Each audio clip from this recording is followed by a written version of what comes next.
Oke, kita lanjutkan materinya ya. Jadi kemarin kita sudah membahas tentang gaya elektrostatik ya.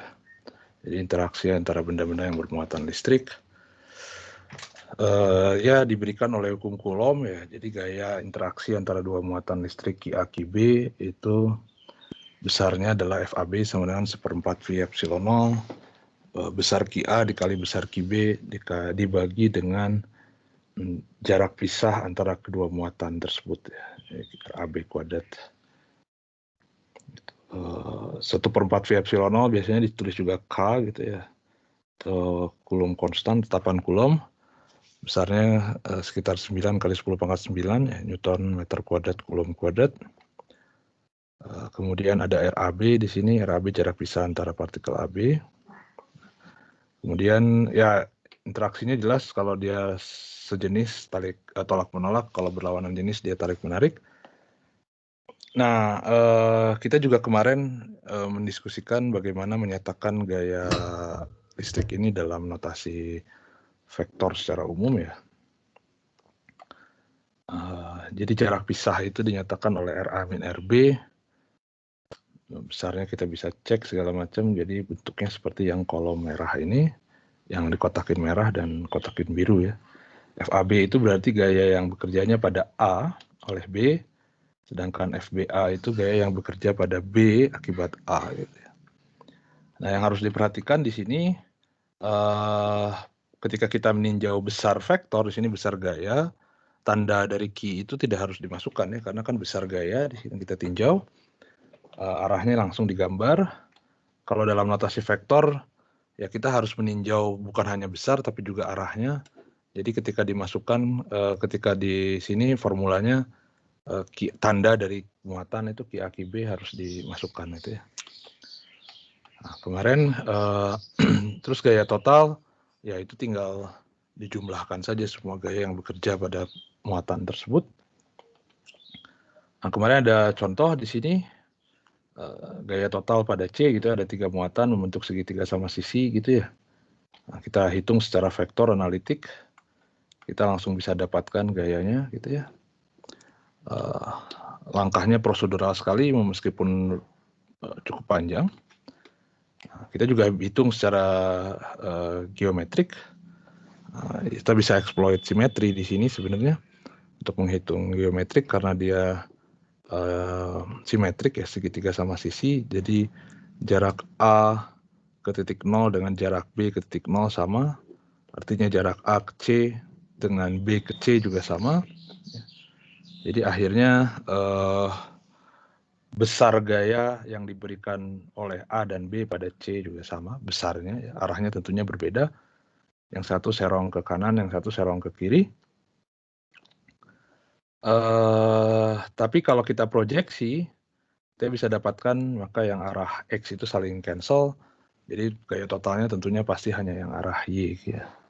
Makanya di sini FC itu adalah 2 FCA dikali cos 30. 30 adalah sudutnya ya terhadap sumbu Y. Jadi kita dapat FC-nya adalah K kuadrat per A kuadrat akar 3. Yang kita bisa dapat sebenarnya hanya besarnya saja. Tapi kita tahu arahnya itu pasti ke arah Y, maka kita tinggal bikin, kalau menyatakan dalam vektor, kita tinggal masukkan arahnya J di sini. Gaya arah X-nya saling menghilangkan. Nah, kemarin klaim saya adalah, bukan klaim sih, ya pengerjaan secara geometrik seperti ini, itu bisa dilakukan dengan cepat sebenarnya. Cuman ya itu kita harus bisa exploit simetri di situ, kita harus tinjau. Tapi kadang-kadang ya suka nggak kebayang juga gitu ya. Ini milih simetrinya seperti apa gitu segala macam. Nah kalau Anda ketemu soal, kemudian tidak terbayang harus seperti apa gitu ya, exploit simetrinya, ya paling mudah hitung secara analitik gitu ya. Nah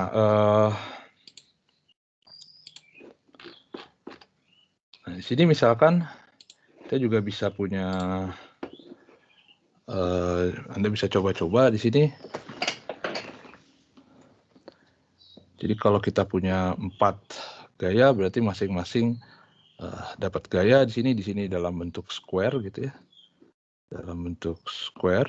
Kalau kita lihat total H force-nya, bisa dilihat di sini masing-masing benda, misalkan partikel A itu dapat gaya dari A, dari B, dari C, dari B, dari C, dari D gitu ya. Nah, bisa dilihat di sini kalau bentuknya simetrik seperti ini itu besar gayanya sama gitu ya.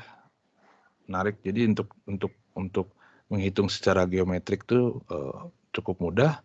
Tapi kalau dia tidak simetrik sistemnya, nah misalkan kita bikin sembarang seperti ini gitu, ya. Nah, ini gayanya berantakan semua ya, ada yang besar, ada yang kecil segala macam. Ini mengerjakan secara geometrik cukup susah gitu ya, cukup susah karena menghitung-hitung sudut ini nih, sudut misalkan antara FAB dengan FAC, gitu ya, kemudian FAB dengan FAD gitu ya, itu ngitung sudutnya susah gitu ya, lumayan ribet gitu. Tapi kalau kita tahu posisi masing-masing partikel, menghitung secara analitik itu tidak terlalu rumit gitu ya. Pengerjaannya sama, mau 1, mau 3, mau 2 gitu ya. Kalau 2 mah kan gampang ya. 2 mah mau sistemnya gimana juga ya tetap aja rumusnya yang kita punya kemarin. Kalau 3, nah itu yang lebih yang menarik gitu, atau 4 gitu ya. Oke, sebelum kita lanjutkan, apakah ada yang mau ditanyakan dulu terkait materi yang kemarin?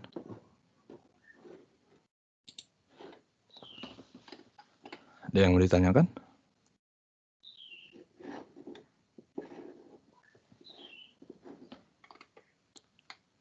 Nggak ada? Oke. Kalau nggak ada, kita bisa lanjut terkait dengan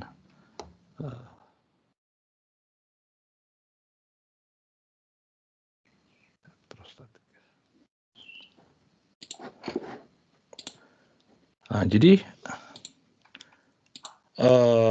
selain gaya, kita juga kenal yang namanya konsep medan.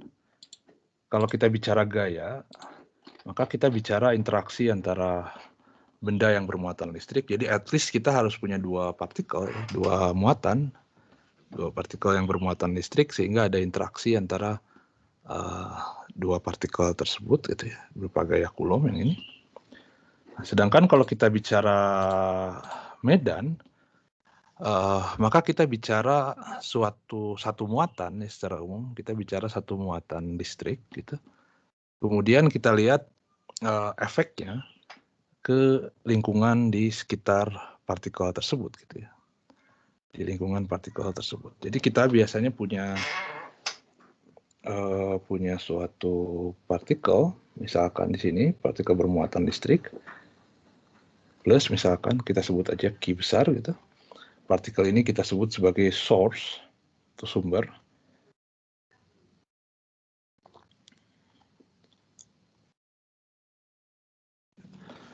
Nah, keberadaan muatan sumber ini ya, itu akan mempengaruhi daerah-daerah di sekitar partikel tersebut ya, daerah-daerah sekitar partikel tersebut.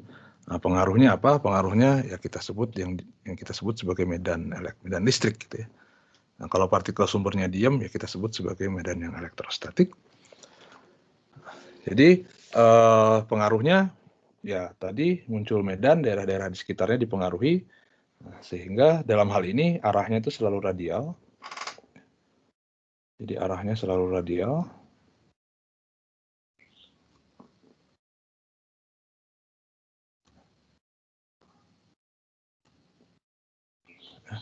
Arahnya selalu radial, sehingga kalau saya punya, jangan di sini lah, saya punya sembarang gitu di sini, ya. Nah, maka di sini muncul medan elektrostatik, kita tuliskan E, gitu. Arahnya selalu keluar. Kalau muatannya positif, kalau muatannya negatif, kalau muatannya negatif, Ini juga sama Q, dia negatif, ini juga muatan sumber.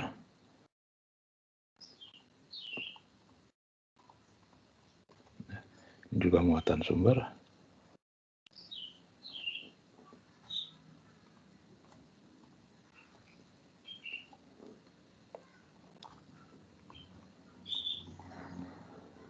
Arahnya masuk ke dalam.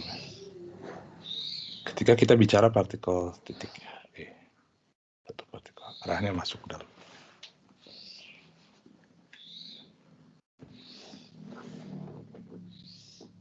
Oke.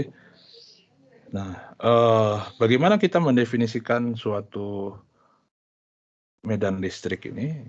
Nah, medan listrik ini kita definisikan, mengukurnya, gitu ya. Bagaimana cara kita mengukur medan listrik ini?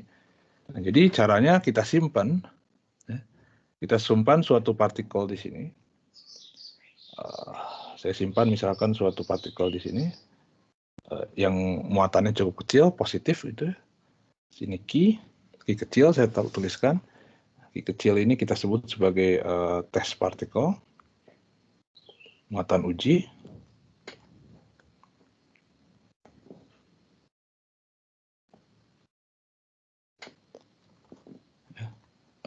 Q-nya positif, kita selalu mengambil muatan uji itu positif. Di sini juga sama. Saya bisa ambil test partikel Q. Nah, karena sekarang ada Q di sini, ya, maka kita bisa ukur gaya interaksi yang bekerja antara kedua partikel tersebut. Dalam hal ini yang ini tolak menolak pasti. Ini F-nya, F elektrik gitu. Ini juga sama, yang ini jadi tarik menarik ya. Warna yang lain.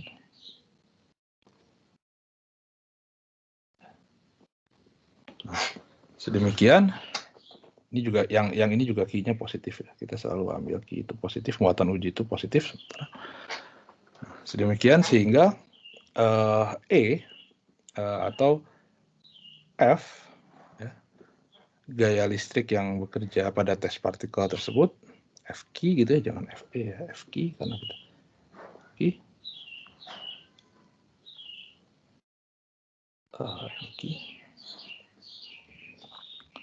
itu sama dengan Q dikalikan dengan medan listriknya.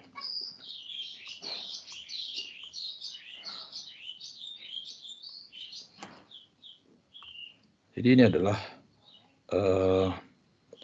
gaya elektrostatik antara sumber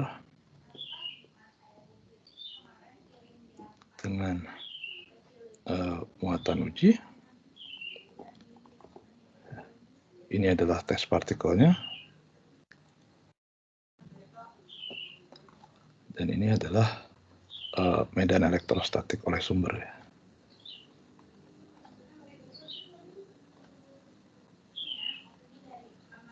Sumber Q. Nah, dari sini kita bisa definisikan jadi medan listrik oleh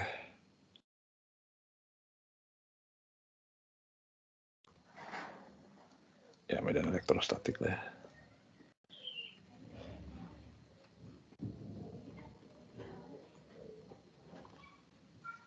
Oleh suatu muatan sumber Q E itu sama dengan kita ambil limit Q menuju 0 dari F gaya interaksinya dibagi dengan Q.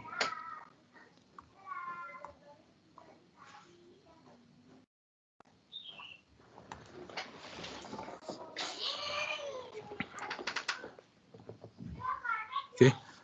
Nah, kenapa harus diambil limit Q sama dengan 0? Artinya Q-nya harus kecil sekali. Karena kalau saya Q itu kan punya, dia muatan juga ya. Dia muatan listrik juga. Karena dia muatan listrik, berarti dia sifatnya sebenarnya sama aja dengan muatan sumber. Dia punya medan listrik juga.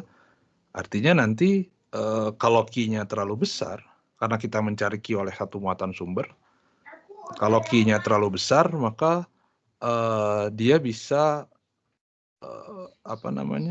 medan di daerah tersebut tuh bisa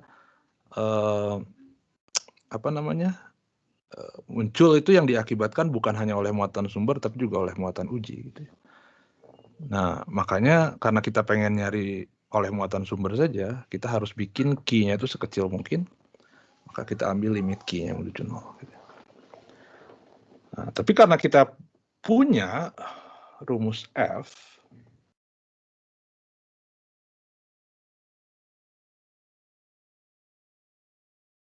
Q itu adalah 1/4pi epsilon 0 Q dikali Q dibagi R minus RQ pangkat 3 kali R minus RQ gitu ya. Maka kalau saya bagi Q, kalau saya dibagi dengan Q, maka ini cancel, dibagi dengan Q. Nah, sekarang yang bagian sebelah kanan itu sudah tidak mengandung Q lagi. Jadi kalau saya ambil limit Q-nya menuju 0, ya hasilnya tetap nggak berubah gitu ya, karena Q-nya kan nggak ada di situ. Nah, jadi untuk satu partikel, ya, untuk suatu muatan sumber Q, maka kita bisa tuliskan E, tentunya dalam notasi vektor. Nah, karena dia sekarang bergantung pada ini, jadi E di posisi R sama dengan 1/4pi epsilon 0 Q dibagi dengan R minus RQ pangkat 3 kali dengan R minus RQ.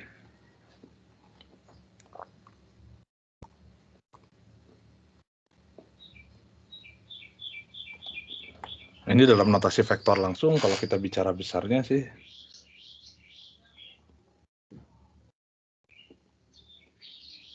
kalau kita bicara besarnya, ya E di lokasi R, tinggal 1/4pi epsilon 0 dikali Q dibagi R min RQ kuadrat.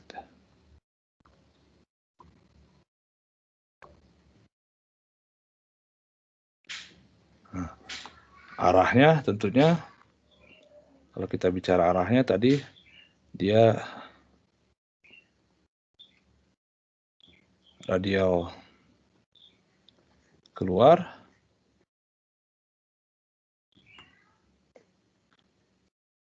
jika Q positif, dan radial masuk jika Q negatif. Jadi kalau dia muatan sumbernya positif, maka Q-nya tuh selalu keluar. Kalau di sini berarti keluar radial. Kalau di sini berarti keluar ke sini E-nya. Kalau di sini berarti keluar ke sini gitu ya. Nah, kalau yang ini itu radial masuk ya. Jadi kalau muatan sumbernya negatif, ini masuk. Di sini juga masuk ke dalam gitu ya.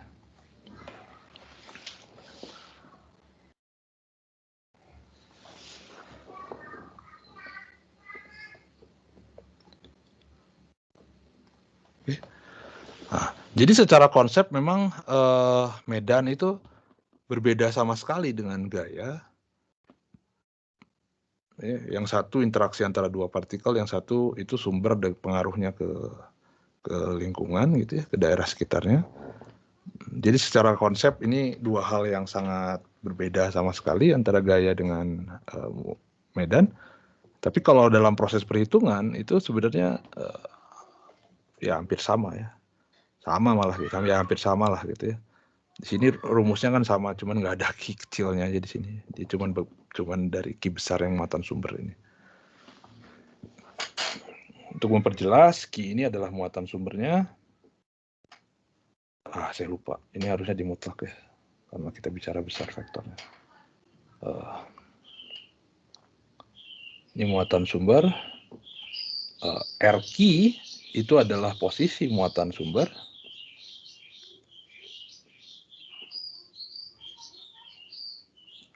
Sedangkan R adalah posisi titik yang ingin kita ukur medan listriknya ya, dan elektrostatiknya.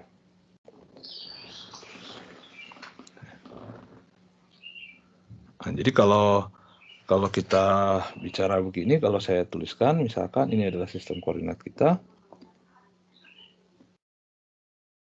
Sini X, misalkan di sini Y, ini O. Ini adalah sumber kita, gitu ya, misalkan Q. Ini adalah muatan sumbernya.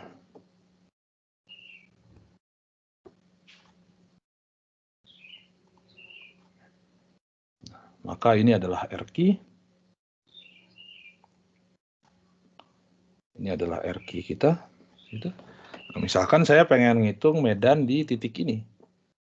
Berapa sih medan di titik ini? Kemana arahnya?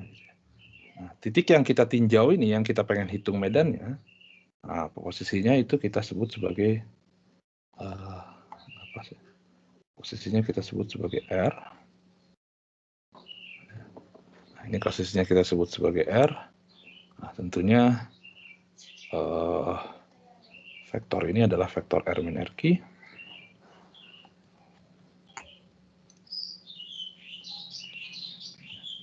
Nah, sehingga medan listriknya karena muatan sumbernya positif, dia radial keluar. Arahnya sama dengan R min RQ. Oke, ada pertanyaan dulu?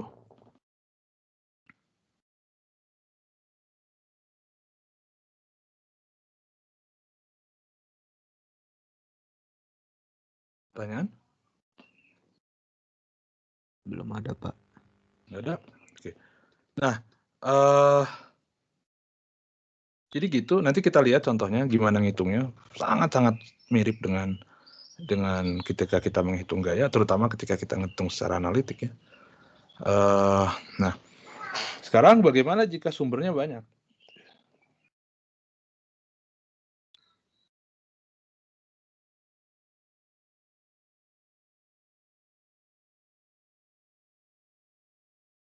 Sumbernya banyak muatan. Nah, sama seperti gaya, ketika kita hitung gaya untuk banyak muatan, ya kita hitung gaya akibat masing-masing muatan, terus kita jumlahkan dia secara vektor. Untuk medan juga sama. Jadi kalau kita punya banyak sumber, misalkan ini Q1 sumbernya, ini Q2 gitu ya. Saya gambarkan gini aja lah, ini Q3.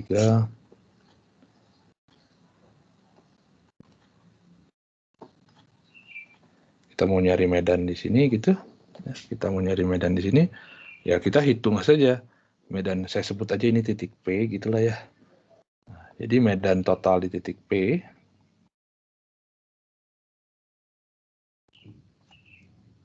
di P, ya itu berarti E di P itu sama dengan medan E di P akibat sumber 1 ditambah medan total di P akibat sumber 2 ditambah medan total di P akibat sumber 3. Gitu ya. Nah, bagaimana menghitungnya? Ya hitungnya kita sama begini, tinggal hitungnya satu-satu. Gitu ya. Atau saya bisa tuliskan, kalau saya tuliskan tentunya 1/4 V epsilon nolnya tidak berubah. Nah, maka saya tuliskan di sini adalah Q1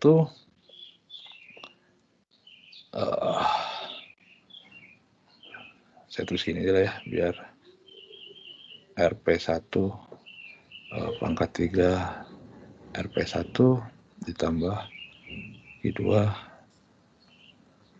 RP2 RP2 dan seterusnya. Nah, di mana di sini atau janganlah, ntar makin pusing lah ya, nambah-nambah istilah. karena kita tinjau di P ya, R1 kali RP min R1 pangkat 3/2 ditambah pangkat 3, sorry.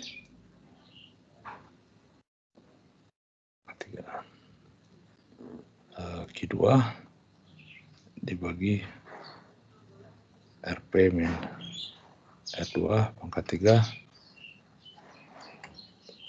teruskan di bawah aja, tambah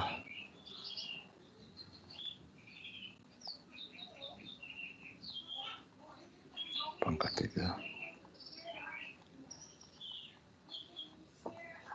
tambah seterusnya. Nah, kita bisa tuliskan dalam bentuk notasi sigma di sini kalau untuk yang medan ini. Jadi E ya, saya tuliskan di kasih R itu adalah 1/4 V epsilon 0 sigma J1 sampai N kalau sumbernya ada N. Ini adalah IJ, sorry, dibagi dengan R minus RJ pangkat 3 dikali R minus RJ. Ini cuma notasi aja, intinya mah dijumlahin secara vektor gitu, dihitung untuk masing-masing sumber, kemudian jumlahkan masing-masing.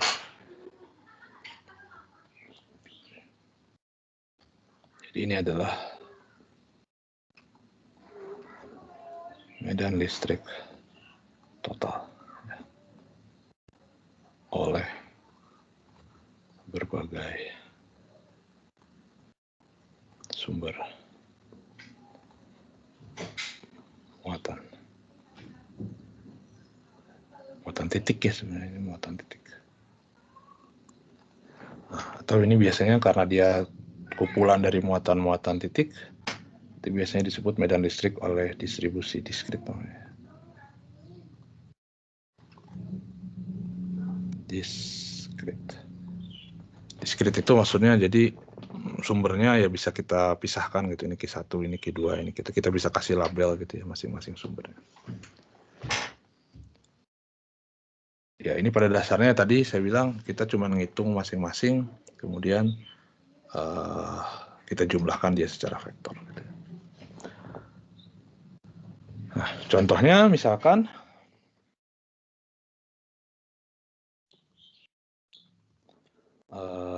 saya ambil mirip seperti kemarin aja.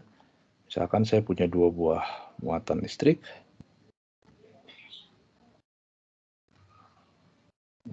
Ini bakal kita manfaatkan nanti. Misalkan saya punya 2 buah muatan listrik ya. Satu positif di sini, ini juga positif. Ini disimpan di X sama dengan A/2, misalkan ini simpan di X sama dengan minus A/2 atau L ya. Minus L/2, ini L/2 gitu ya. Sebut aja ini muatannya adalah plus Q, ini juga plus Q, jadi identik. Kemudian kita ingin cari ini Y sama dengan Z, Y sama dengan B misalkan.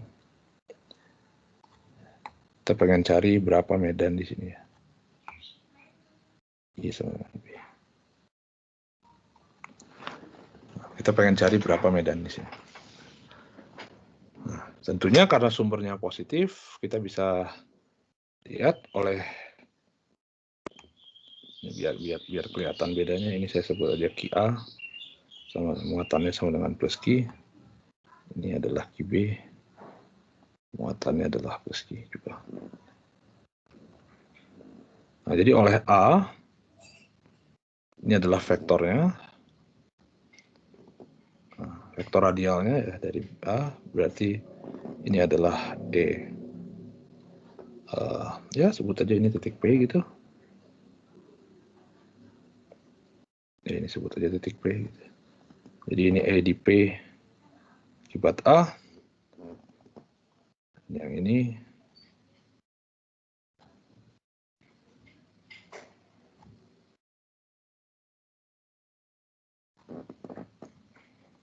E di P akibat B. Nah, kita akan coba hitung lagi sama seperti tadi, kita hitung pakai dua cara. Kita coba hitung pakai analitik dan kita akan coba hitung pakai geometrik ya. Nah, kalau kita hitung secara analitik,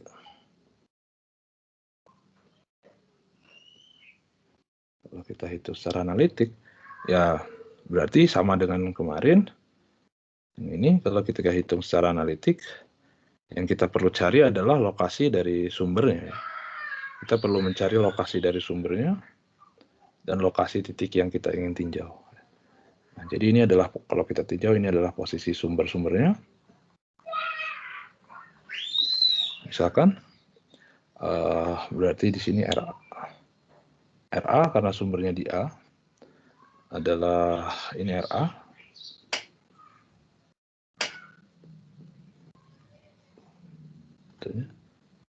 Ini adalah RB. Dan ini adalah R, lokasi titik yang kita tinjau. Jadi RA tentunya adalah minus L per 2 arah I. Kemudian RB itu adalah L per 2 arah I juga. Sedangkan posisi titik yang ditinjau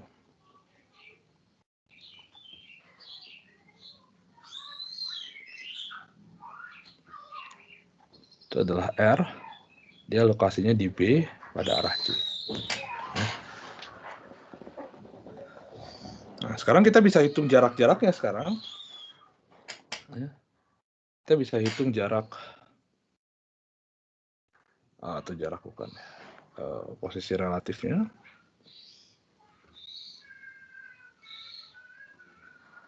Kita bisa hitung berarti R minus RA. R minus RA berarti minus L per 2I minus, salah.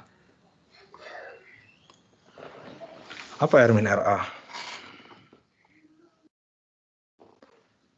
Jadi plus ya. Minus B. Dan R minus RB sama dengan minus L per 2I minus B. Nah, di sini kita bisa hitung jaraknya juga.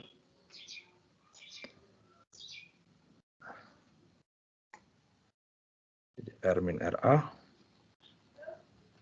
sama dengan akar dari L kuadrat per 4 plus B kuadrat dan R minus RB sama dengan akar dari L kuadrat per 4 plus B kuadrat. Nah, tentunya sama di sini karena dia simetri, panjang ini dengan panjang ini sama. Nah, Anda bisa dapatkan R min RA itu kan, panjang R min RA itu sama dengan panjang atau jarak antara titik P ke titik B. Di sini kita hitung. Sampai sini ada pertanyaan dulu?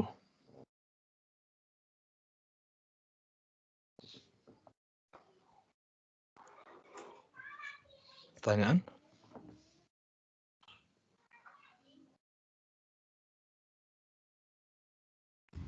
Belum ada, Pak. Nggak ada? Oke.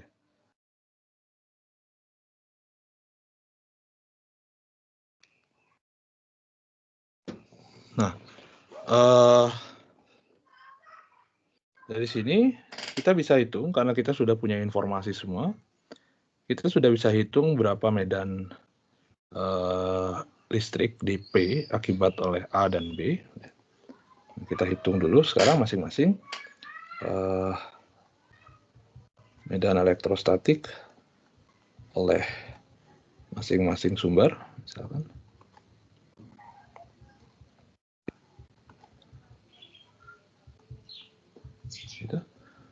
Kita hitung E di P akibat A. Berarti kita punya 1/4 V epsilon 0 kalikan Q A dikalikan R min RA pangkat 3 dikali R min RA. Kita sudah hitung semua ya.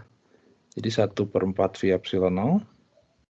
Sumbernya positif, QA-nya positif, maka di sini plus Q. Nah, dibagi dengan R min RA, panjangnya adalah ini. Jadi A kuadrat per 4 plus B kuadrat pangkat 3/2 dikalikan apa tuh? L per 2I minus B kali C. Gitu. Ini adalah E oleh A. Sekarang E oleh B.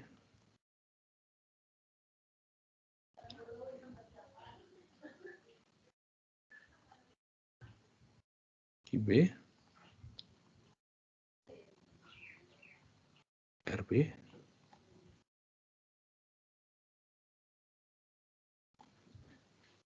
sama dengan terlalu mepet.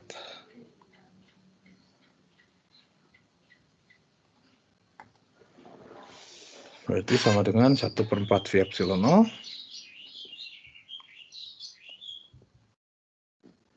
Ya, ini masalah kebiasaan ya. Kadang-kadang ada yang nulis pakai K gitu.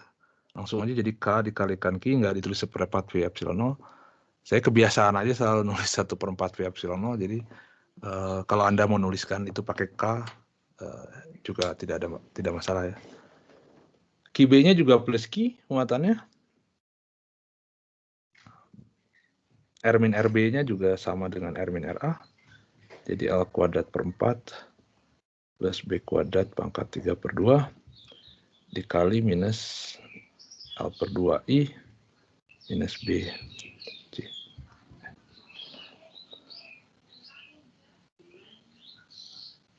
Kok minus sih? Ini plus lah harusnya ya. Karena kan R-nya plus. Ini plus ya. Gitu. Oke, sehingga medan totalnya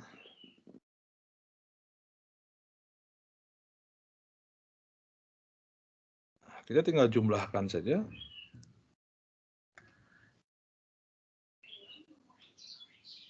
Nah, kalau kita jumlahkan, bisa dilihat di sini, bagian depannya itu udah sama semua, 1/4 V epsilon 0, Q dibagi L kuadrat per 4 plus B kuadrat pangkat 3/2.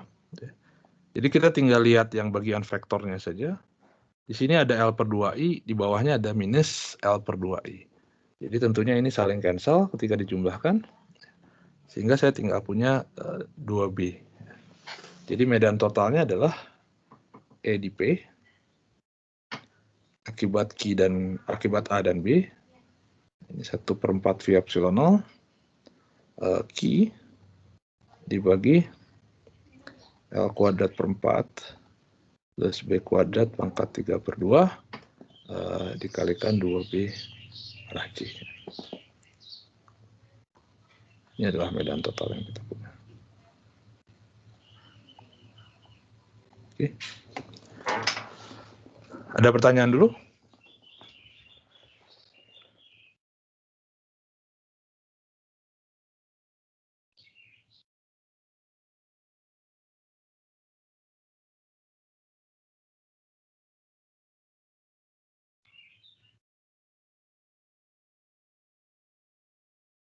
Pertanyaan?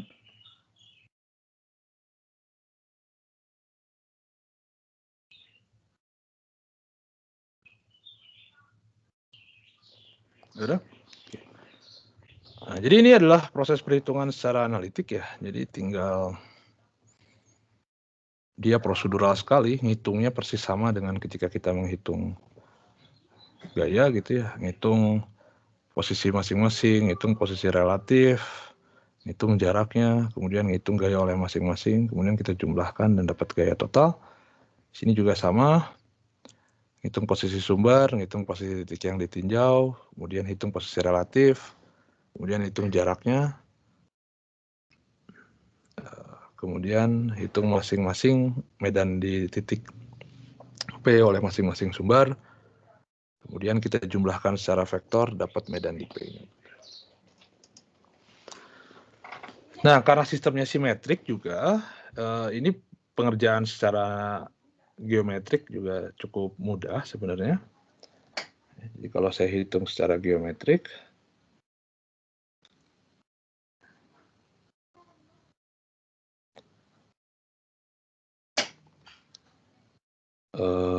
saya gambar lagi aja lah. Tinggi kita sumbu X, kita punya charge di sini. Ini X sama dengan L per 2 tadi. Kita juga punya charge di sini. X sama dengan minus L per 2.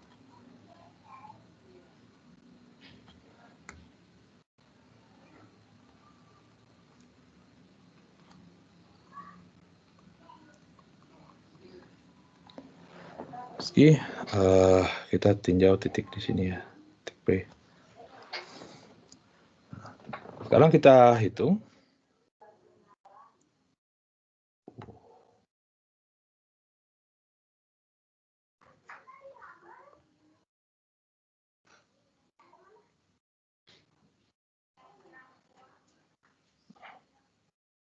Ini adalah E di P oleh A.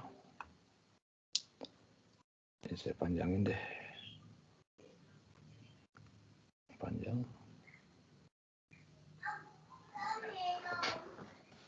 Nah, kita bisa lihat besar E di P. Ini besarnya kita bisa lihat sama dengan 1/4V epsilon 0 besar QA dibagi jarak antara A dengan P-nya. R minus A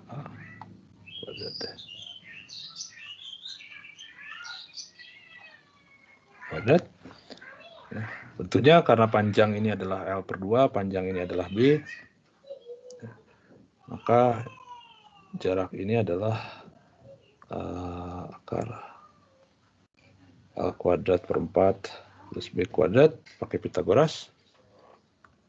Jadi kita bisa dapatkan sini 1/4pi epsilon 0, besar muatannya adalah Q, dibagi dengan L kuadrat per 4 plus B kuadrat. Kan akar terus dikuadratkan. Nah, sekarang kita lihat E di B.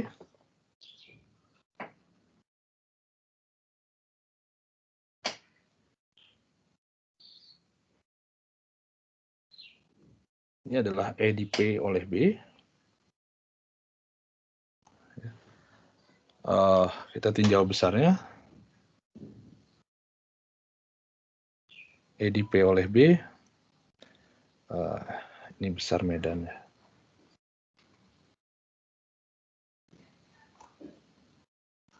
Oleh masing-masing sumber.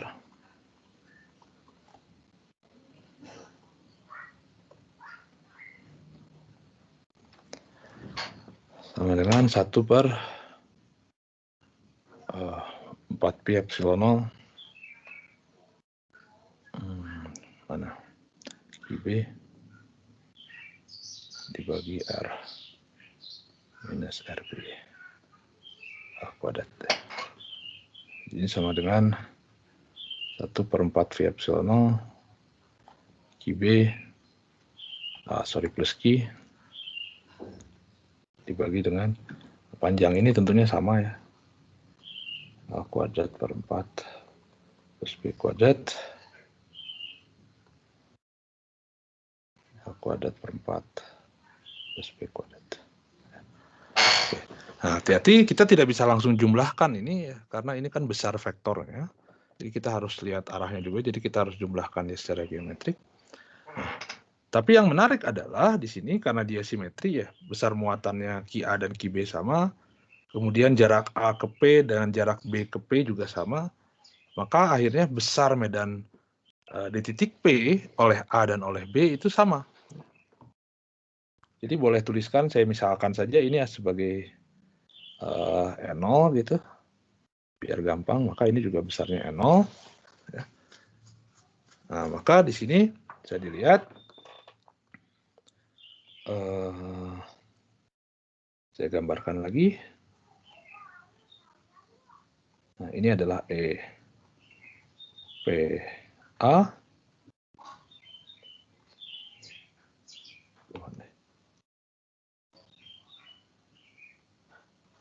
Ini adalah EPB.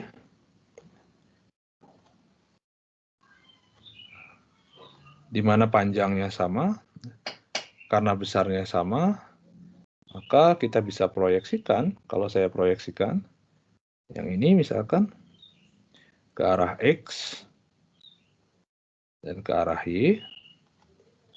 Salah, saya harusnya pakai yang merah biar sama. Kita proyeksikan ke arah X dan ke arah Y. Yang ini juga sama, yang B kita proyeksikan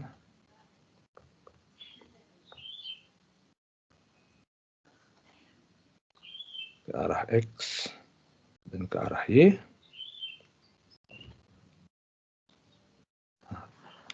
Karena besarnya sama dan sudut ini juga sama, kalau saya sebut ini sebagai theta, maka sudut ini juga theta, maka sudut ini theta, sudut ini juga theta. Maka karena besarnya sama dan proyeksi arah X itu saling berlawanan, maka ini nanti saling cancel, yang X ya. Komponen X-nya saling cancel.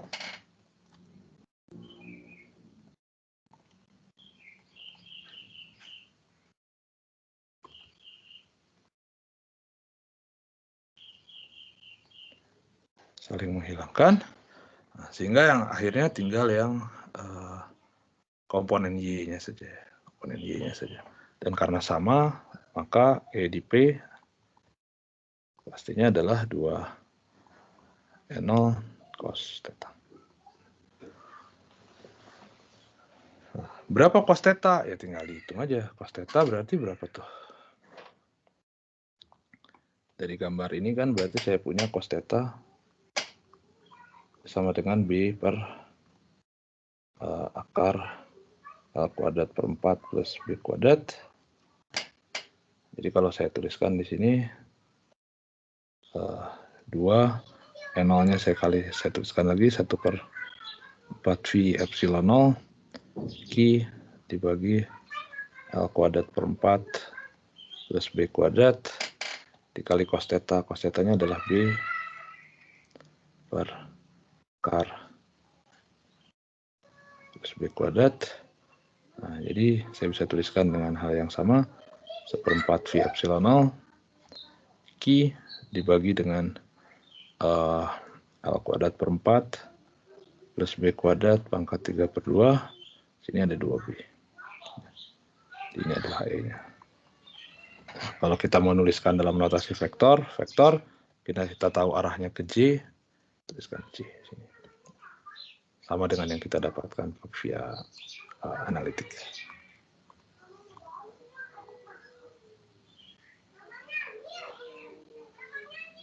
Oke. Ada pertanyaan dulu?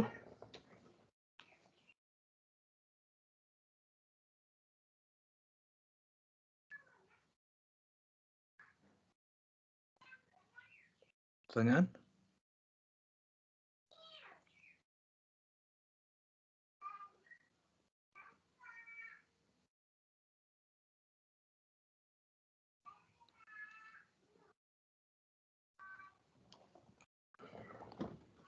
Tidak ada? Oke. Nah, jadi ini pengerjaan secara analitik dan pengerjaan secara geometrik. Anda bisa pilih aja yang mana sebenarnya. Kalau Anda punya ide ngerjain secara geometrik, ya Anda kerjakan secara geometrik, silahkan. Kalau Anda nggak ada ide secara geometrik, ya udah kerjain aja secara analitik gitu ya. Ini lebih prosedural gitu. Terserah Anda prefer yang mana sebenarnya. Jadi tinggal dipilih saja masing-masing. Oke, nah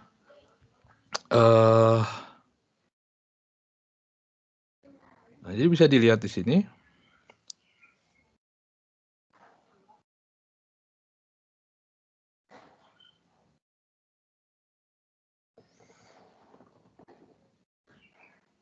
Tadi kita punya setup berapa sih? 2 ya.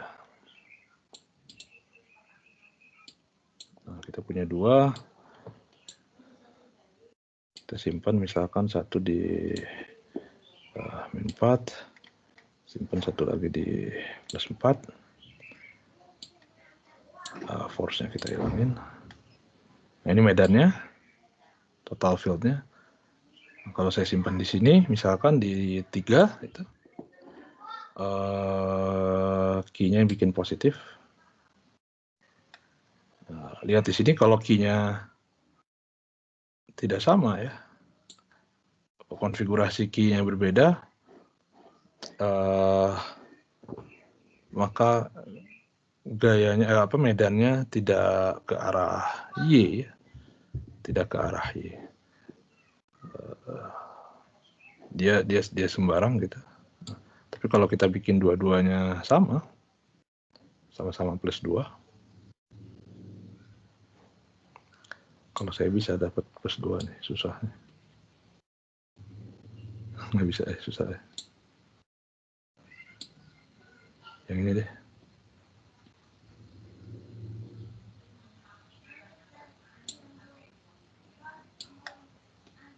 Oh, bikin 5 aja biar gampang. Nah, bisa dilihat di sini. Kalau saya dibikin plus 5, medannya persis ke arah sumbu Y.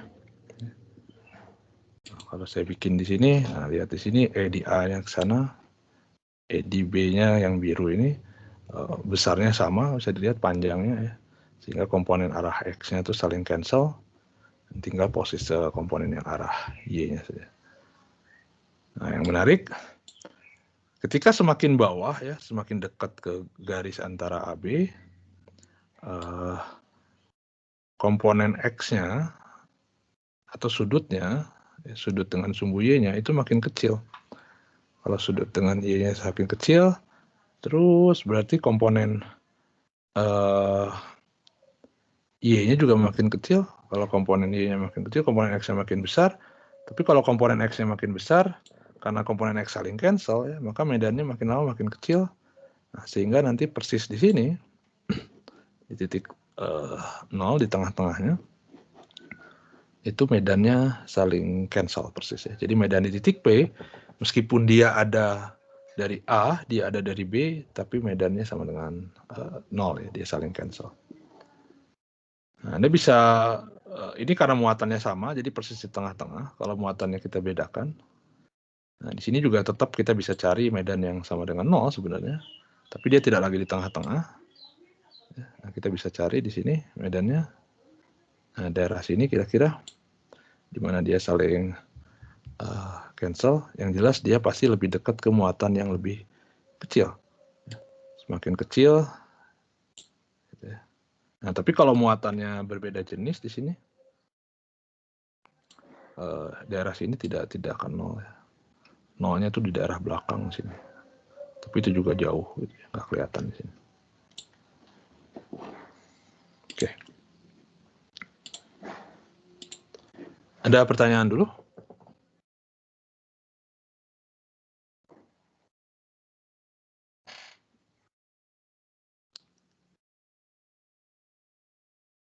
Pertanyaan?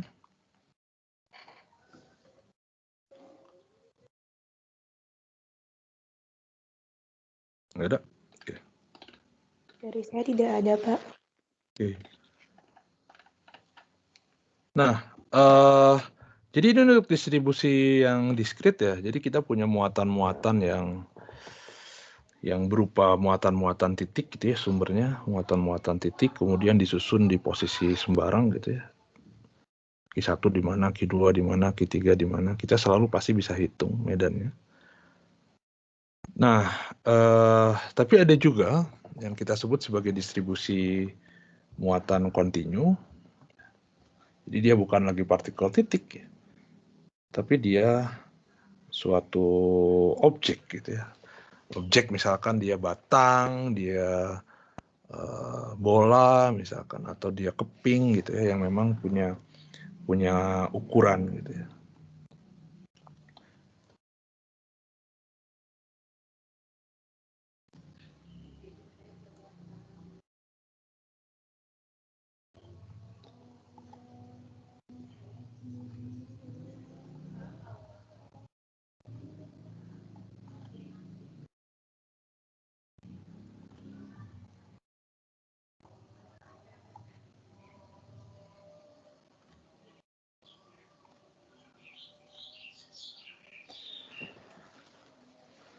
Nah, misalkan saya punya suatu objek ya, objek.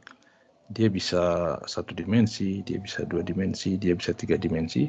Yang jelas misalkan saya punya sebuah objek. Ini adalah suatu objek. Kemudian objek di sini dia punya charge, punya muatan. Jadi ini suatu objek kontinu.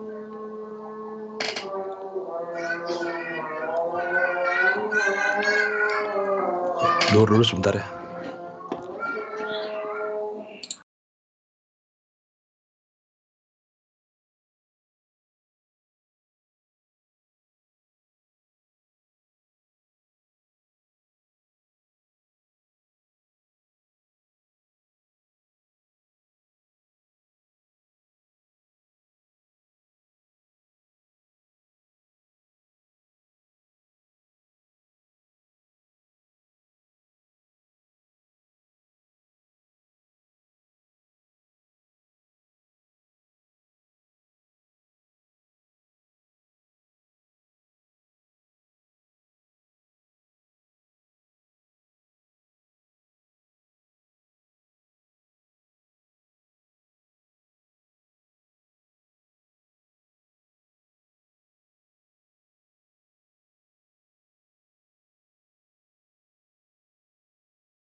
Oke, kita lanjutkan lagi.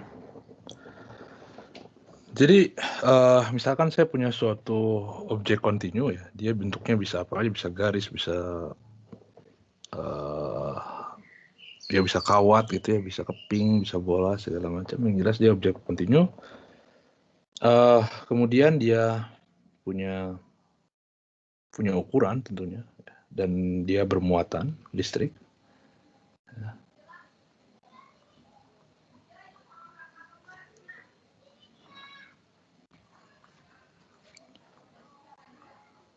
Total, sebut aja Q, itu yang muatan listrik totalnya adalah Q.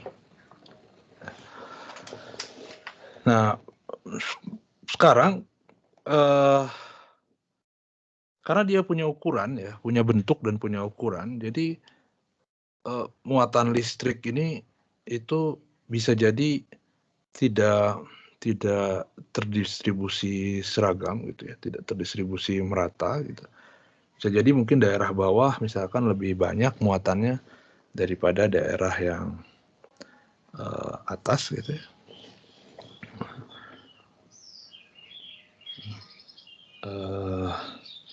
Jadi di sini ada kita perlu informasi bagaimana muatan listrik ini terdistribusi sepanjang objek tersebut. Bukan ya, di sepanjang objek tersebut ya.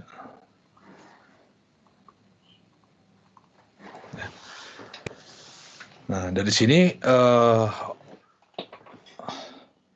kita bisa mendefinisikan suatu besaran ya. Sama dengan massa, kita bisa definisikan apa yang namanya rapat massa ya, atau massa jenis gitu. Ini juga sama, kita bisa definisikan yang kita sebut sebagai rapat muatan.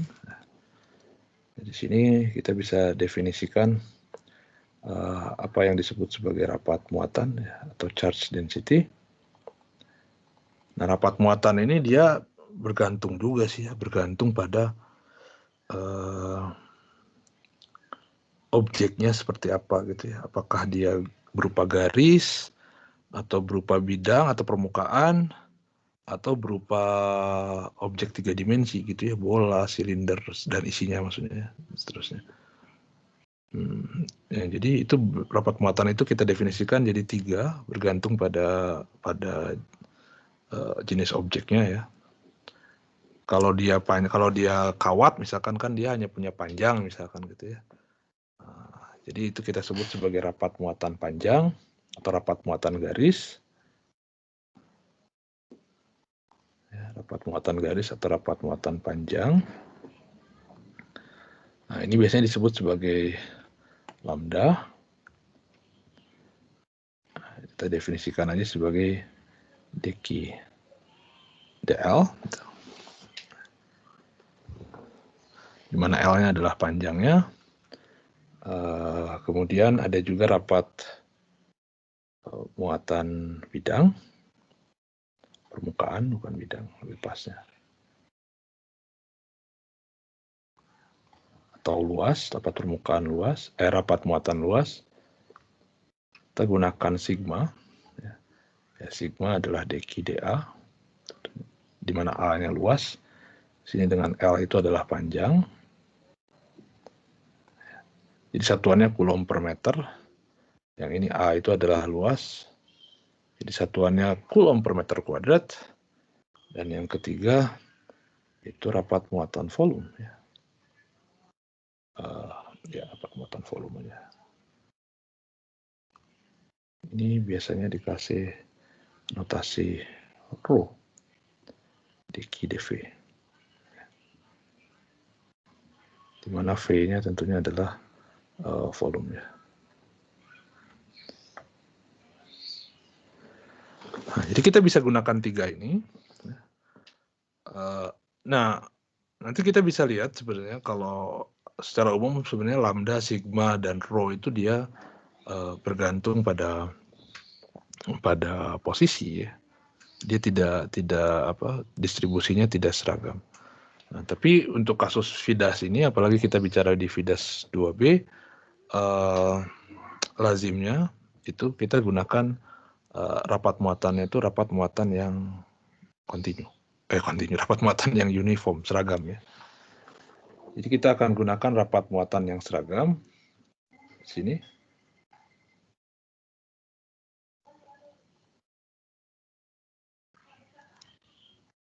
Seragam ya, uniform. Nah, jadi kalau ada informasi terkait dengan lambda, sigma, dan rho, tapi tidak diberikan informasi apakah dia uniform atau enggak, itu selalu bisa kita anggap dia sebagai rapat muatan yang seragam atau uniform. Nah, apa untungnya rapat muatan yang uniform? Rapat muatan yang uniform itu berarti lambda, sigma, atau rho itu dia selalu konstan. Dia konstan. Sama dengan rapat massa air misalkan ya. Rapat massa air kan 1 kg per liter gitu ya. 1 kg per liter. Di mana-mana di 1 kg per liter gitu ya. Artinya dia tidak bergantung pada bentuk dari airnya gitu ya. Wadah airnya gitu, tidak bergantung pada apa-apa, tidak bergantung pada jumlah dari airnya juga. Tidak bergantung pada jumlah airnya juga. Itu yang dibikin bahwa rapat rapatnya itu seragam gitu ya. Density-nya itu seragam. Jadi tidak bergantung pada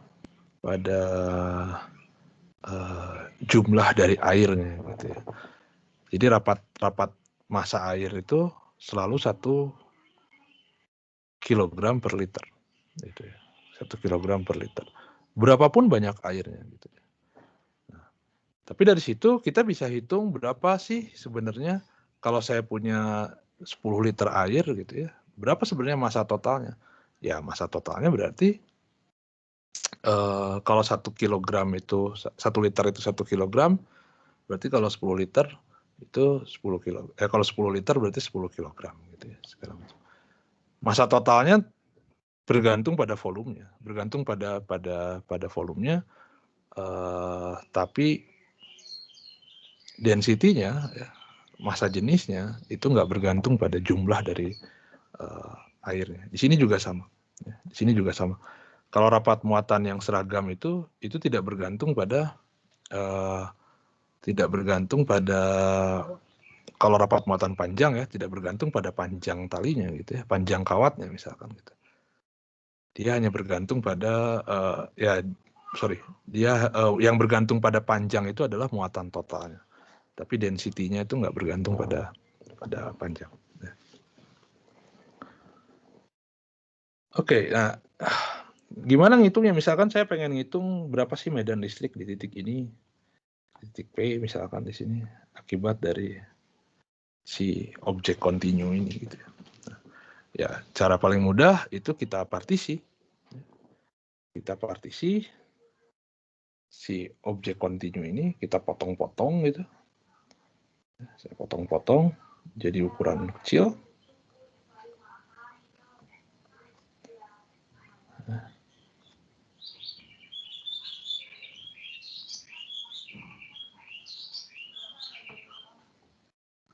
Kita potong-potong, kemudian kita ambil suatu partisi tertentu ya, sebagai referensi. Saya ambil di sini misalkan kita saya tinjau partisi yang ini, di mana partisi ini itu punya muatannya misalkan adalah deki gitu. Kemudian kita hitung jaraknya berarti. Kita hitung jarak ini. Nah, setelah kita hitung jarak ini, ya kemudian kita bisa gunakan definisi ini. Kita bisa gunakan definisi ini.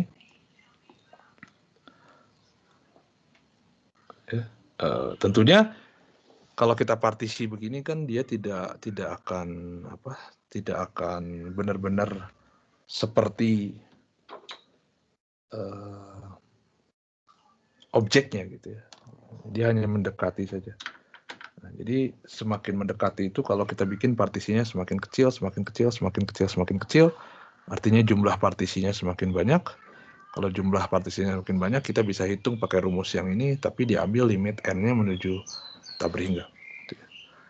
Nah, dan Anda juga mungkin harusnya sudah belajar di semester kemarin, kalau saya punya notasi sigma seperti ini, kemudian dengan diambil limit n menuju tak berhingga, itu berubah jadi integral ya, berubah jadi integral. Nah, jadi di sini akhirnya kita punya medan listrik totalnya E untuk distribusi kontinu pada posisi R itu sama dengan 1/4 pi epsilon 0. Jadi integral muatannya adalah dq dibagi dengan R minus RQ pangkat 3 R minus R.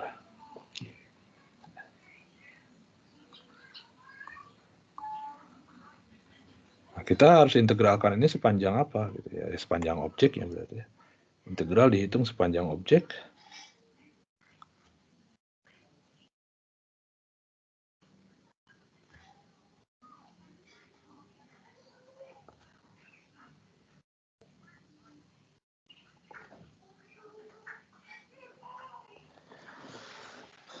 Sepanjang objek dan dq ya nanti bergantung pada ininya ya, bergantung pada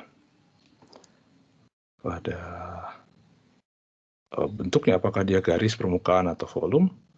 Bisa kita tuliskan sebagai lambda dl atau sigma dA atau rho dV.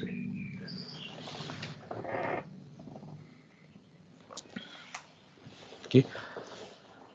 Nah, yang jadi masalah karena ini integralnya dihitung sepanjang objek, jadi ketika kita melakukan proses integrasi itu bergantung pada bentuk objeknya, gitu ya.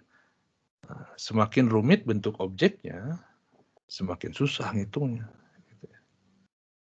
Semakin tricky lah, gitu ya. Jadi nanti kita lihat, kita hanya akan meninjau sistem-sistem yang sederhana gitu, hanya untuk menunjukkan bahwa begini loh pakai integral ini gitu. Nah, tapi tadi saya bilang secara umum menghitung integral ini tuh susah gitu ya.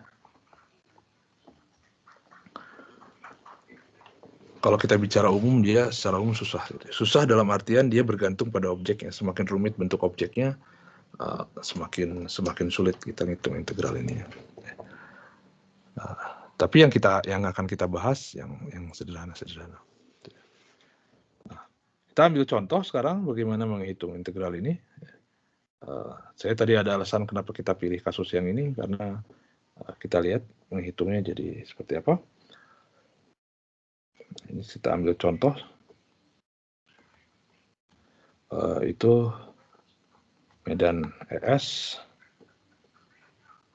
elektrostatik oleh kawat lurus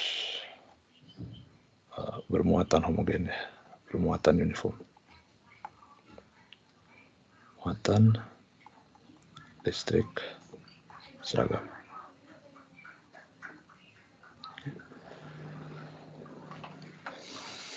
Nah, misalkan saya punya suatu kawat gitu. Ya, saya bikin sini aja, agak panjang.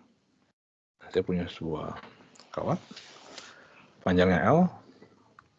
Kita bikin dia saya simpan di sumbu koordinat. Sebut aja ini sumbu X. Tengah-tengah. Ini 0. Ini sumbu Y. Gitu. Ujung ini kita sebut aja ini di X sama dengan L/2. ujung ini juga di X sama dengan berarti minus L per 2. Jadi ini kawat.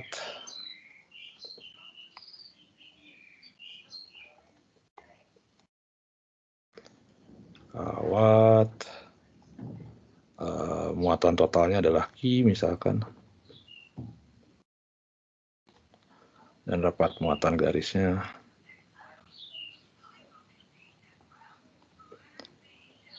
Muatan garis lambda dia konstan ya, karena diseragam. Oke. Nah, sekarang menghitung ini juga tidak sederhana kalau kita hitung di sembarang titik. Jadi kita akan hitung di titik spesial, di titik khusus, kita akan hitung di sepanjang medan listrik di sepanjang sumbu Y. Misalkan di sini. Nah, terlalu panjang, sini aja lah. Di titik P. Ya. Nah, bagaimana kita ngitungnya? Ya sama seperti kita menghitung tadi, ya. Yang kita perlukan adalah kita harus partisi objeknya. Ya. Kita partisi objeknya. Jadi saya akan partisi objeknya, saya ambil sembarang titik di sini, partisi. Karena dia sepanjang sumbu X, ya sebut aja panjangnya adalah dx. Jadi partisi ini adalah suatu partisi yang kita tinjau. Ya.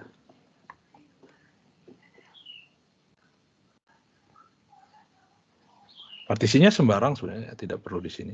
Anda bisa hitung partisinya bisa di mana saja. Ya saya bikin partisi di sini, panjangnya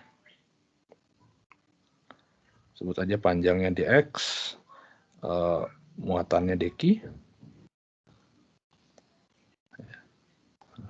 Dan tentunya ini karena saya punya dq besar lah ya, tapi sudah ke dq besar. Karena dq dan dx tentunya terhubung melalui lambda dan dia konstan, maka saya punya hubungan ini pasti dq sama dengan lambda dx ya. Oke, nah sekarang jadi ini adalah sumber kita. Kita punya sumber yang ini. Anggap aja ini sebagai muatan titik sekarang. Kalau ini dianggap sebagai muatan titik, berarti kita tinggal ngitung seperti biasa. Ini adalah jarak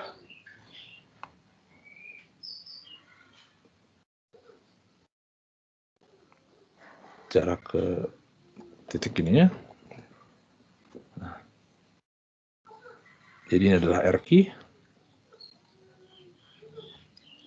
Ini adalah R. Dan tentunya adalah ini R minus RQ. Nah, jadi saya punya posisi partisi di mana partisi ini sebagai sumber sekarang itu adalah RQ sama dengan X arah I, dan posisi titik yang kita tinjau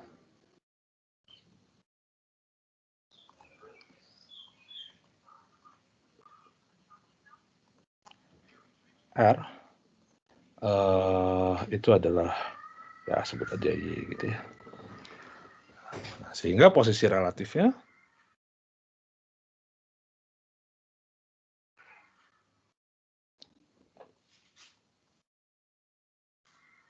sama dengan apa tuh berarti minus XI plus GJ. Ini posisi relatifnya. Dan besarnya tentunya adalah R minus RQ-nya adalah sama dengan R dari X kuadrat plus Y kuadrat tentunya. Oke. Nah, berarti kita bisa hitung sekarang medan oleh partisi ini. Medan di titik P oleh si partisi itu tentunya besarnya ke sini. Ini adalah E-nya, saya sebut DE. Jadi saya bisa hitung berapa DE-nya. DE ini adalah medan oleh partisi. Sama dengan, karena ini dianggap sebagai satu partikel saja. Ya, jadi dq dibagi R minus R Q A3 kali R minus R Q. Ini medan oleh partisi.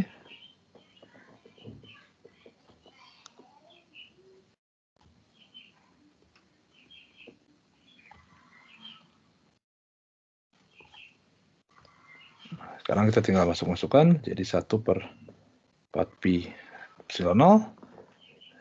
dq-nya adalah lambda dx dibagi dengan angka x kuadrat plus y kuadrat pangkat 3/2 kali minus xi plus yj. Ini adalah medan ininya. Nah, untuk mencari medan total tentunya kita perlu integrasi. Jadi medan totalnya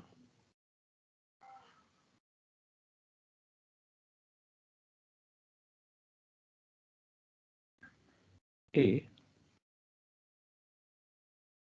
sepanjang Y berarti ya 1/4 V epsilon 0, lambdanya konstan kali integral dx dibagi dengan x kuadrat plus y kuadrat pangkat 3/2 dikali minus x i plus yj. Nah, jadi Anda perlu menghitung integral ini. Saya lupa batasnya, berarti dari x sama dengan minus L/2, tentunya integralnya sepanjang x sampai L/2. Karena integralnya sepanjang objek, ya objeknya datang dari x sama dengan minus L/2 sampai x sama dengan L/2. Jadi integrasinya sepanjang ini.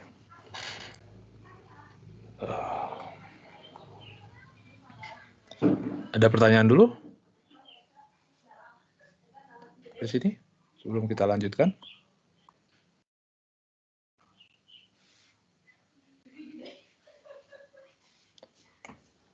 Pertanyaan?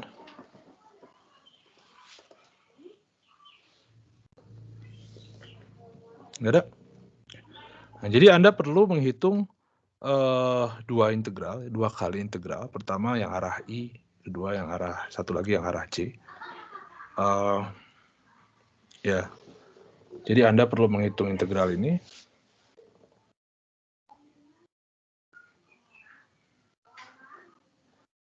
X dx dibagi x kuadrat plus y kuadrat pangkat 3/2. Dan satu lagi Anda juga perlu menghitung ini. Karena y konstan, ya, y itu kan dia posisi si sumber, posisi titik yang kita tinjau, dia tidak berubah karena integralnya sepanjang objek. Jadi y itu konstan. Satu lagi kita yang perlu dihitung adalah ini. Harusnya ngitung ini sih tidak terlalu rumit ya. Anda bisa hitung. Ini x. X-nya dari minus L/2 sampai L/2. X minus L/2 sampai L/2. Yang atas Anda bisa langsung substitusi langsung, yang bawah Anda harus gunakan substitusi trigonometri. Ya. Nah, jadi ini kalau kita menghitung direct, gitu ya, kita menghitung direct dari sini. Ya, kita menghitung direct begini. Nah, tapi yang menarik adalah karena sistemnya itu simetrik, ya, jadi setengah bagian kawat di minus L/2, setengah kawat lagi di plus L/2, ya, di plus L/2, di bagian positif, maksudnya yang setengah lagi di bagian yang negatif, karena dia simetrik sistemnya. Dan kita tahu kalau sistem yang simetrik tadi, ya, dia tendensinya itu bagian yang X, komponen yang X itu saling cancel. Bagian yang X itu saling cancel. Sini. Jadi yang hanya muncul itu tinggal yang bagian Y. Nah, jadi kita bisa manfaatkan hasil yang kita sudah dapat di sini, bahwa ternyata, kalau saya punya muatan yang sama, kemudian dia satu di kiri, satu di kanan pada jarak yang sama terhadap titik 0, dia muatan medan pada arah X ya, komponen pada arah X-nya itu saling cancel sehingga dia hanya muncul yang arah Y. Nah, kita bisa manfaatkan itu. Gimana Pak cara manfaatinnya? Nah, saya gambar lagi.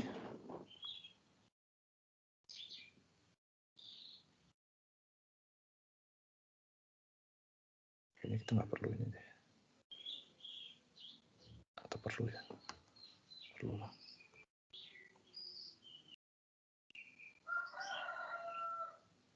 Perlu. Saya copy. Jadi sekali lagi, ini nggak ada masalah dengan ini ya. Anda tinggal hitung aja integralnya. Tapi ada cara yang lebih kreatif gitu ya. Kreatif lebih ya bisa boleh juga sih dibilang kreatif ya. Dengan memanfaatkan tadi. Nah, caranya adalah saya tidak menggunakan satu partisi, tapi saya gunakan dua partisi. Nah, tadi saya punya satu partisi di kanan yang ini, udah. Kemudian munculnya sebut aja ini partisi 1. Sebut aja ini kita sebut partisi 1.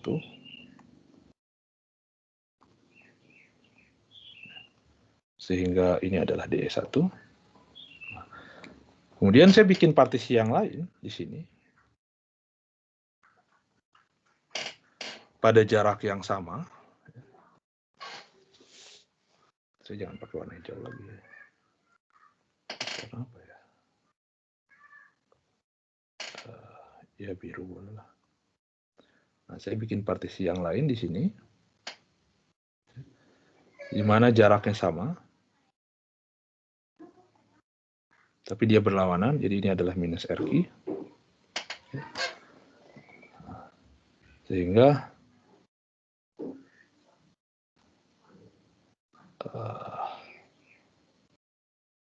medannya ke sini, ini kita sebut sebagai DE2.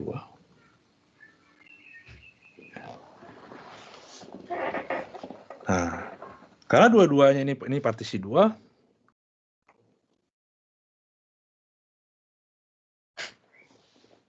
karena konfigurasi partisi 2, partisi 1 dan partisi 2 itu tadi persis sama dengan yang ini ya. Persis sama dengan yang ini, di mana dia punya positif, muatannya sama, deki, jarak dari titik nolnya juga sama ya. Sini sama-sama X gitu. Jadi DE1 dan DE2 itu hasilnya akhirnya akan sama besarnya karena sama. Kemudian sudut ininya juga sama, sudut terhadap sumbu Y-nya sama. Jadi komponen X-nya itu juga nanti saling cancel. Kalau kita bikin di sini, nah ini juga sama. Nanti komponen X-nya kita partisi, kita proyeksi. Jadi ini jadi persis sama, komponen X-nya itu saling cancel. Nah, di sini berarti komponen X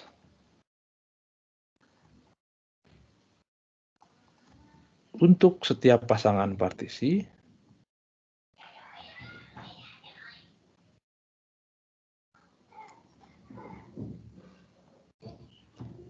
itu saling cancel, saling menghilangkan.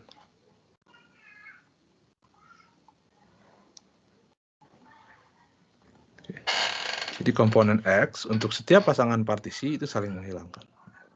Nah, jadi kalau saya gunakan dua partisi, ya, kemudian saya jalan dari 0 sampai ke L/2, berarti yang kirinya juga sama dari 0 sampai minus L/2, semua berpasangan, maka semua komponen X-nya itu saling cancel, sehingga akhirnya medan totalnya itu akan ke arah sumbu Y saja. Akan ke arah sumbu Y saja. Nah, jadi akhirnya kalau gitu, karena DE1 dan DE2 sama, maka ngerjainnya persis sama. Jadi DE total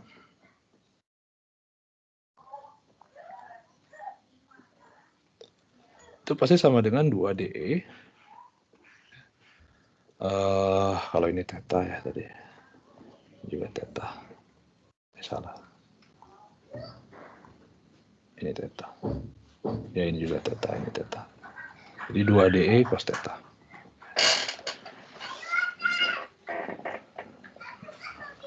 Nah, kalau kita pakai vektor, ini arah C berarti ya. Nah, kita tinggal hitung saja berarti dengan cara yang sama. Jadi 2 DE tentunya tadi 1/4 V epsilon 0 dq dibagi X kuadrat plus Y kuadrat. Cos theta-nya tadi apa sih? Nah, sekarang kalau ini L/2, kalau kita diganti jadi X ya berarti. Jadi Y dibagi dengan akar X kuadrat plus Y kuadrat arah C. Nah, jadi saya punya di sini 1/4 V epsilon 0 2 lambda dx dikalikan Y dibagi dengan akar X kuadrat plus Y kuadrat arah C. Nah, jadi totalnya E di P total sama dengan 2 lambda, Y-nya konstan, sini, kali 4V per epsilon 0, kali integral dx, dibagi dengan, ini salah. Pangkat 3/2 maksudnya. X kuadrat plus Y kuadrat, pangkat 3/2, arah C. Nah, sekarang batasnya dari mana? Nah, karena kita gunakan pasangan partisi, ya, karena yang kita gunakan adalah pasangan partisi, jadi kita tidak mengintegralkan dari minus L/2 sampai L/2 seperti ini, tapi yang kita gunakan adalah dari 0 sampai ke L/2. Di sini dari X sama dengan 0 sampai X sama dengan L/2.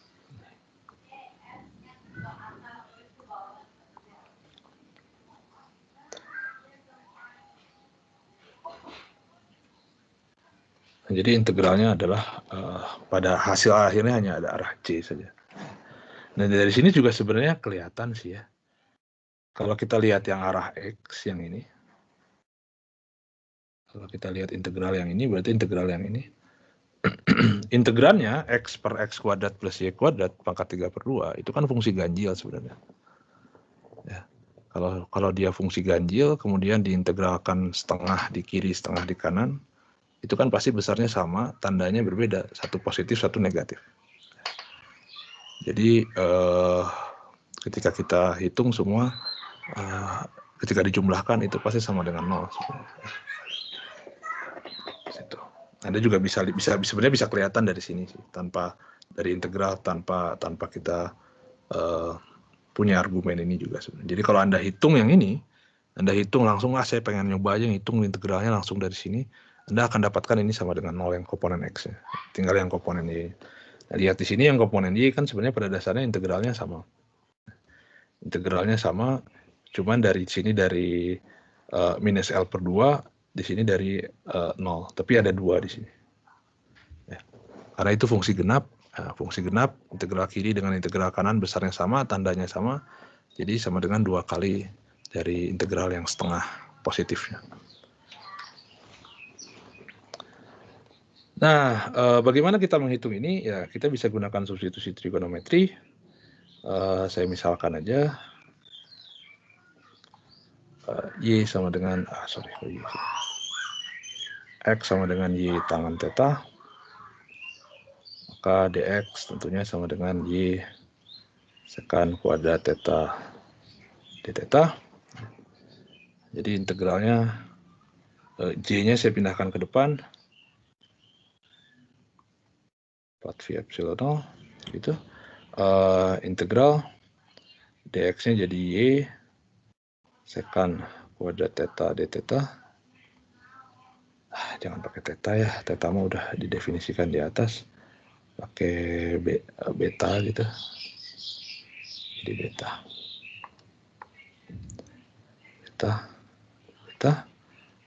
dibagi bawah, jadi ada 1 plus tangan kuadrat, 1 plus tangan kuadrat adalah sekan kuadrat, diakarin, dipangkatkan 3. Jadi saya punya di sini Y pangkat 3, sekan pangkat 3. Itu. Nah, di sini ada Y 2 kali di atas, di bawah ada pangkat 3, jadi pangkatnya tinggal 1 di bawah. Di atas ada sekan kuadrat, di bawah ada sekan pangkat 3, jadi tinggal sekan di bawah. Jadi hasilnya nanti integral sepersekan. Tapi integral sepersekan itu adalah, sepersekan itu apa? Cos ya. Jadi ini sama dengan integral cos. Jadi sama dengan J, saya tuliskan di sini. 2-nya tetap, lambda di sini. 2-nya saya hilangin aja ya. Jadi lambda per 2 via epsilon 0. Ada seper Y-nya di sini. Integral cos beta d beta. Nah, tapi integral cos adalah sin. Ini juga harusnya sudah tahu. Jadi Y 2 via epsilon 0 Y sin beta. Saya tuliskan gini aja ya. Ini adalah sin.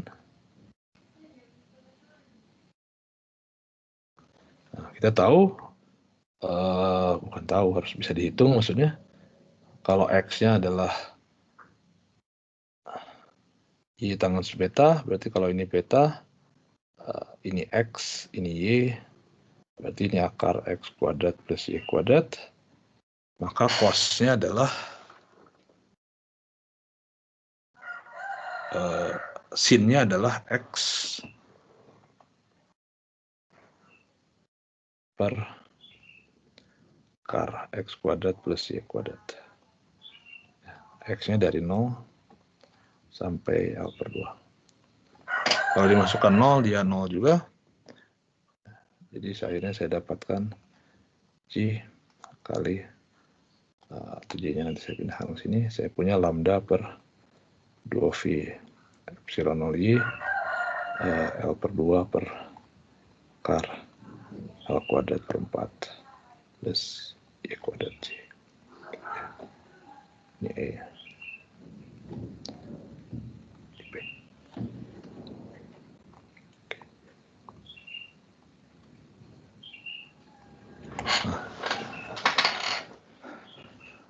Jadi sekali lagi Anda bisa menghitung langsung. Jadi Anda ambil satu partisi, kemudian Anda hitung seperti ini. Itu tidak masalah gitu ya.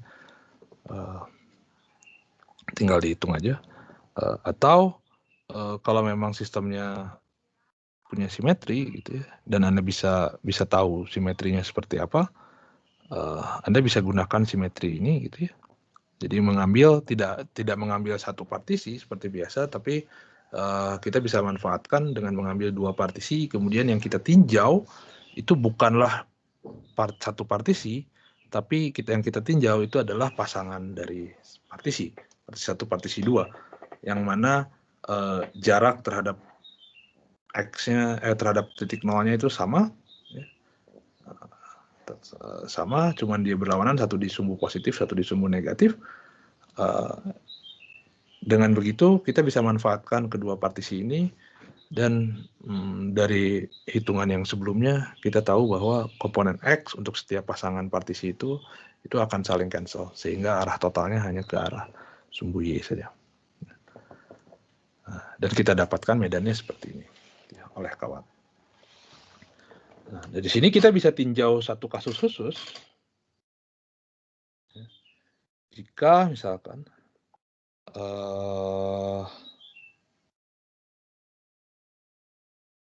L-nya itu jauh lebih besar daripada Y.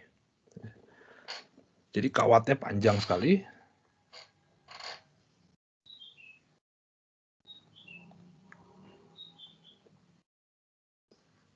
Kawat sangat panjang. Nah, kalau kawatnya sangat panjang,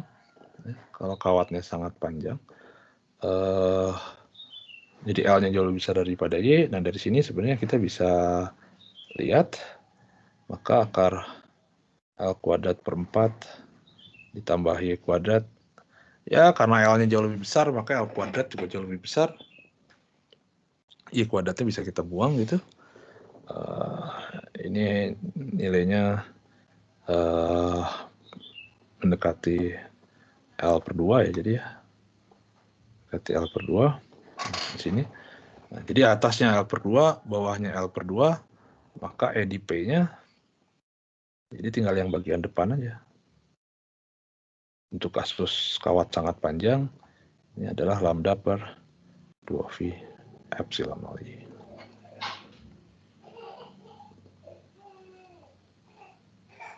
Raji.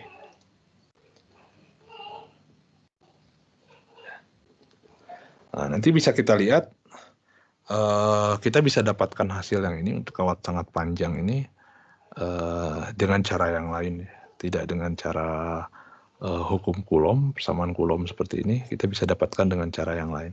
Tidak lebih mudah juga sebenarnya, tidak lebih mudah juga, tapi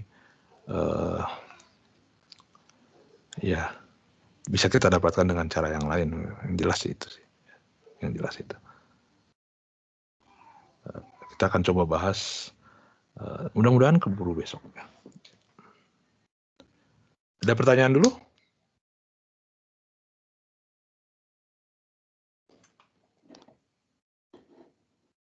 Ada?